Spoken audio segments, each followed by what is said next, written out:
Crianças, agora vamos fazer a nossa atividade. A nossa atividade é no caderno 3, página 50. Caderno 3, português, página 50. M antes de P e B e o uso de tio. M antes de P e B e o uso de tio. Acredito que vocês ainda devem lembrar dessa explicação, né? No caderno 2, que a gente concluiu, onde falar nas palavras com M, N antes de P e B.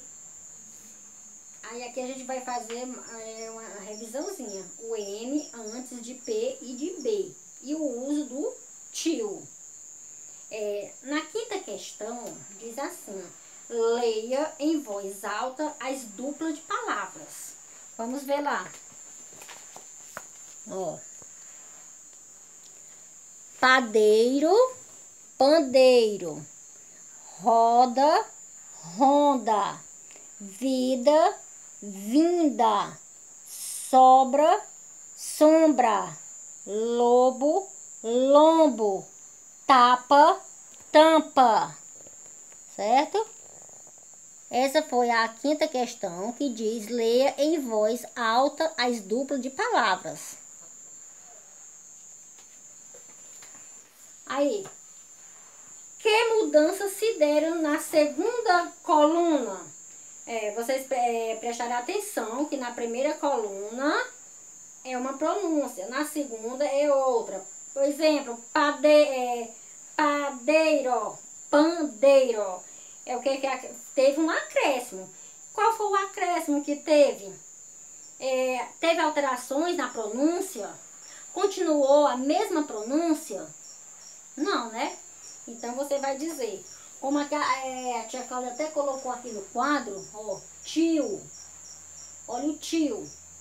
Tio é o sinal que se coloca sobre as vogais A, I, O, para lhes dar som nasal. Exemplo: rã, mão, pinhão.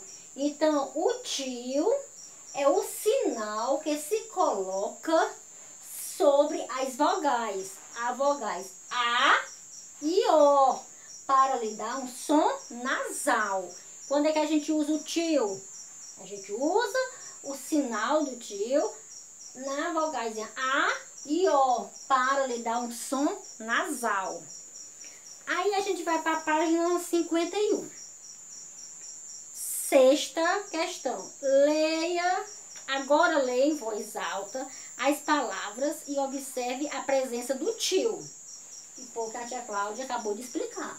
Que o tio é o sinal que se coloca sobre as vogais A e O para lhes dar um som nasal. Aí vem o exemplo: rã, mão, pinhão, avião. Certo? Aí tem, aqui na sexta questão, dentro do quadrozinho tem confusão, mamãe, irmão, limões e mamão. Agora leia em voz alta as palavras e observe a presença do tio. Aonde é que está o tio? Confusão no A, na vogal A. Mamãe, na vogal A. Irmão, na vogal A. Limões, na vogal O.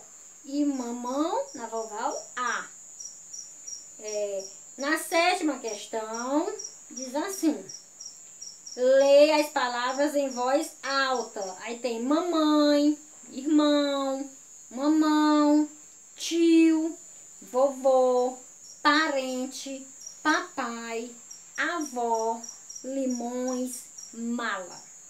Muito bem. Na letrinha A, diz assim: completem a tabela com as palavras do quadro e separe as sílabas de cada uma. Siga o exemplo. Aí tem palavras com som nasal e palavras sem som nasal. Aí tem mamãe. Aí está separada a palavra mamãe. Então, você vai completar a tabela com as palavras do quadro e separe as sílabas de cada uma. Siga o exemplo. Então, palavras com som nasal, exemplo, mamãe. Aí você vai pegar todas as palavras que tem som nasal de dentro do quadro e vai escrever, separar a sílaba delas.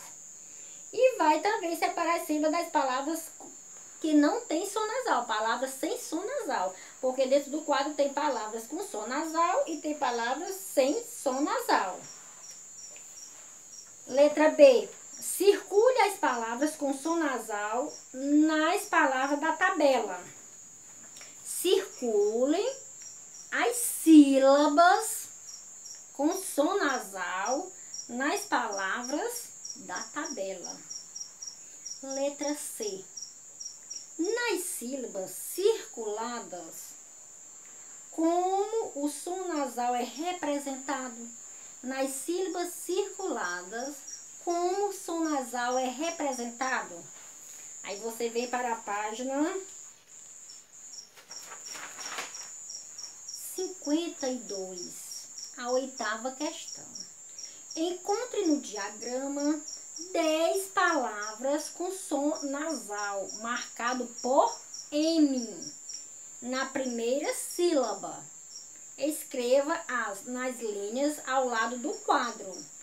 Você vai encontrar palavras com som nasal marcado por M na primeira sílaba. E vai escrever elas nas linhas ao lado do quadro. Por exemplo, lâmpada.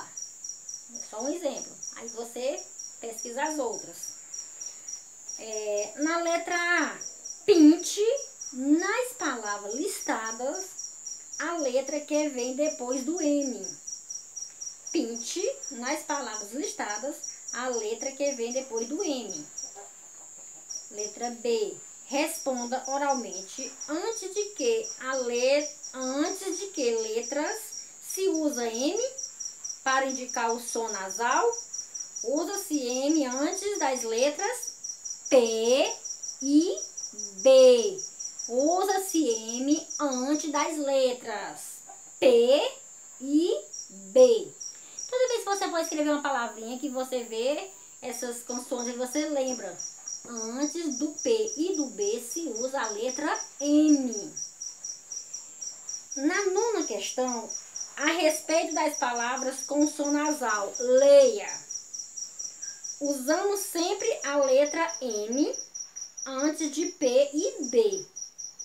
Usamos a letra N antes de todas as outras consoantes. Então, antes do P e do B, usamos a letra M. E o N antes de todas as outras consoantes, certo? Nas palavras abaixo, acrescente M ou N. No final da primeira sílaba, de acordo com a regra apresentada, escreva a nova palavra que se formou. Então, tem mato, mudo, sobra, rapa, cato, nuca, prato, tapa e cota. Você vem para a 53, tem pesquise. Aí vamos ver o que é que está pedindo essa pesquisa. Com um colega, mas como a gente não está em sala para ter esse colega, você vai fazer individual, né? Pesquise em livros de história infantil palavras que tenham som nasal. Para completar o quadro a seguir, copie as palavras de acordo com a marca da nasalização. Palavras com o som nasal marcado por M. Palavras com som nasal marcado por N. Palavras com som nasal marcado por tio. Você vai fazer essa pesquisa em livros infantil e copiar. Aí vem o desafio. Quem será que acha o maior número de palavras com som nasal marcado por tio? Recorte as palavras de jornais ou revista e cole-as no espaço abaixo. Então, aqui é um desafio para ver quem consegue mais palavras com som nasal, por tio. Você vai, aí, quando você enviar para a tia Cláudia vai ver bem direitinho, vai olhar de um por um, para ver qual foi o aluno que mais colou palavras com som nasal marcado por tio. Você vai recortar as palavras de jornais ou revista e vai colar. Aí quando vocês enviar a tarefa para a tia Cláudia vai olhar nesse desafio aqui qual foi o aluno que mais colou palavras, tá bom? Essa foi a nossa tarefazinha, nossa atividade, e a correção será na próxima aula.